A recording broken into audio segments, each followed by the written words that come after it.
ब्रह्मा ने अभी वेदों को प्रकट किया ही था कि तभी विष्णु के कान के महल से दो जीव रेंगते हुए बाहर निकले। उनमें से एक को अपनी भूख शांत करने के लिए शहद की इच्छा हुई, इसीलिए उसका नाम पड़ा मधु। दूसरा भाई दिखने में कीट जैसा था, तो उसे नाम मिला कैटअप। उन्हें पता नहीं था कि वे कहाँ हैं, इसलिए दुविधा में भरे दोनों इधर उधर देखने लगे। दोनों भूख से भी व्याकुल थे। उन्हें जीवित रहने के लिए कुछ चाहिए था, किंतु उन्हें अपने चारों ओर केवल अनंत जल दिखाई दे रहा था। मधु और कैटअप ने उस पौष्टिक द्रव्य को पीना शुरू कर दिया और दोनों बेहद शक्तिशाली हो गए।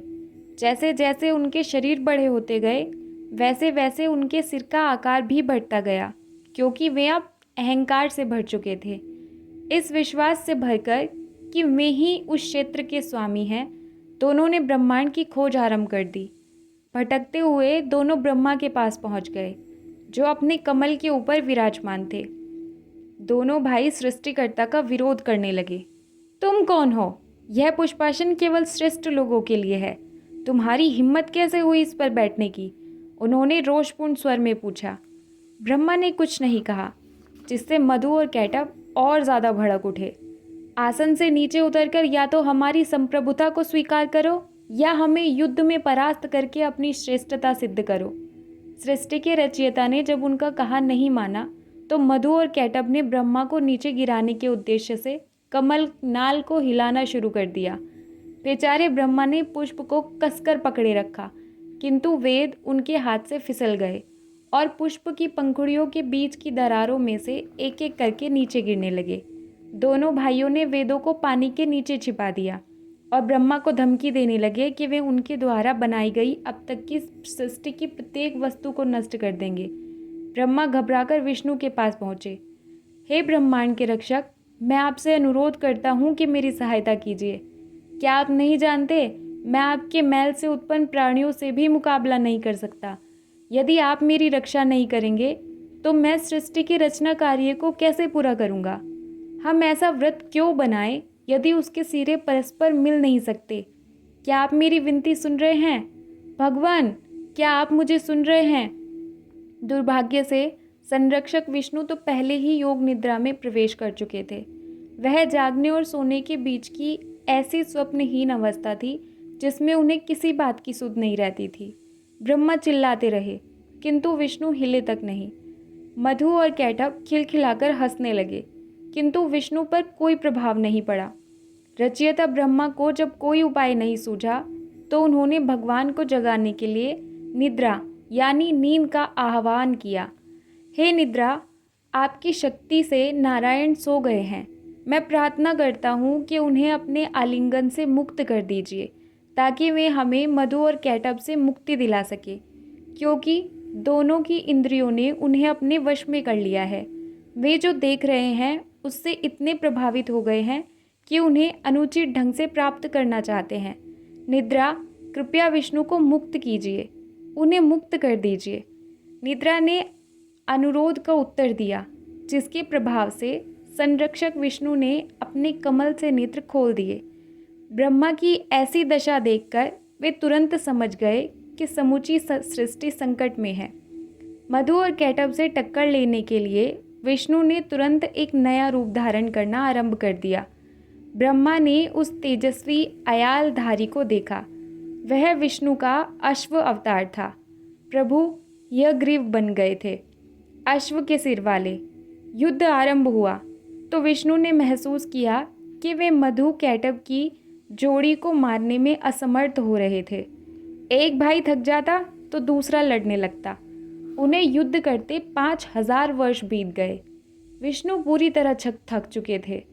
उन्हें समझ में आ गया था कि शारीरिक शक्ति द्वारा काम नहीं बनेगा और दोनों भाइयों को परास्त करने के लिए दिमाग का प्रयोग करना होगा। विष्णु ने अपनी गदा नीचे रख दी और हाथ जोड़कर अत्यंत मधुर स्वर में मधु कैटअप से बोले, वाह, मैं तुम्हारे कौशल के आगे नतमस्तक हूँ। तुम दोनों वास्तव में अतुलनीय हो, अजय हो। मैं तुम्हारी शक्ति को प्रणाम करते हुए तुम्हें वरदान देना चाहता हूँ। कुछ भी मांगो, वह तुम्हें अवश्य प्राप्त होगा। तुमसे वरदान? मधु और कैटअप ने उपहास किया। उस दुर्बल व्यक्ति से जो स्वयं हमारे सामने भयभीत खड़ा है, जिसकी नीली त्वचा डर से और भी नीली हो गई। हम विजेता हैं, और सुनो, विजेता वरदान की भीख नहीं मांगते, वे तो वरदान देते हैं। तुम हमसे वरदान मांगो, तुम जो चाहते हो तुम्हें मिलेगा। विष्णु ने कहा, कुछ भी? वो दोनों भाई बोले, हाँ, कुछ भी। विष्णु को इसी अवसर की प्रतीक्षा थी। वह मौका आ चुका था। उनके चेहरे पर शांतिप्रद मुस्कान छा गई। तो तुम मुझे यह वरदान दो कि मैं तुम दोनों को मार सकूं। वहाँ मौन छा गया। विष्णु के शब्द उनके हृदय में उतरे तो दोनों भाइयों को एहसास हुआ कि वे खुली आंखों से भी जाल में फंस गए थे, परंतु वचन दिया जा चुका था और अब उसे तोड़ने का कोई प्रश्न ही नहीं था। मधु कैटब को मौत का साया उनके सिर पर मंडराता दिखाई दिया तो जीवित रहने की वृत्ति जागृत हो उठी। उन्होंने नीचे देखा, किस तरह पानी चारों ओर अंतहीन ढंग से फैलता जा रहा था। उन्होंने स्वयं को बचाने के लिए एक आखिरी दाव खेला। दोनों एक स्वर में बोले, तुम हमें मार सकते हो, किंतु एक शर्त यह है कि हमें ऐसे स्थान पर मारना जहाँ पानी ना हो। हयग्रीव पुनः मुस्कुराए। उन्होंने दोनों हाथ फैलाकर अपना आकार बढ़ाना शुरू कर दिया। उनका आकार बड़ा होता जा रहा था, बड़ा और बड़ा, बड़ा और भी बड़ा। उनका आकार इतना बढ़ गया कि मधु और कैटब को उनका चेहरा दिखाई नहीं पड़ रहा था। उन्हें पानी के ऊपर केवल हयग्रीव का रूप एक विशाल नीले पर्वत के समान दिखाई दे रहा था। वह नीले आकाश से मिल चुका था। फिर हयग्रीव ने मधु और कैटब को अपनी एक एक जंघा पर रखा और दोनों का सिर काट डाला। विष्णु के कानों से उत्पन्न हुए मधु और कैटब का अंत विष्णु की जंघों पर हुआ। चूंकि विष्णु ने मधु का वध किया, इसलिए उन्हें मधुसूदन भी कहते हैं। ऐसा लगता है कि मैं जितना अधिक सृजन करूँगा, विनाश करने के लिए उतनी ही अधिक शक्तियाँ पैदा होंगी।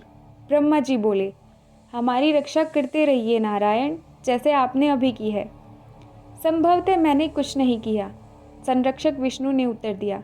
शायद ब्रह्मांड ने मेरे माध्यम से अपनी रक्षा की है। वेदों को पुनः प्राप्त करने के उपरांत विष्णु ने दोनों भाइयों के शव से मेद वसा को निकाला और उस मेद से ब्रह्मा को भूमि के निर्माण का आदेश दिया।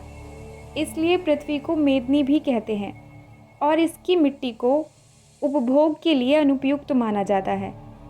दोनों शव के पिंड के शेष भाग 6-6 टुकड़ों में बिखर गए, जिनसे पृथ्वी की 12 भूमंडलीय प्लेटों का निर्माण हुआ। अपने कमल पर आसीन हुए ब्रह्मा ने पुनः सृष्टि का रचना कार्य आरंभ कर दिया। उन्हें आशा थी कि इसके आगे का मार्ग शांतिपूर्ण होगा, परंतु उनकी मुसीबतें तो अभी शुरू ही हुई थी।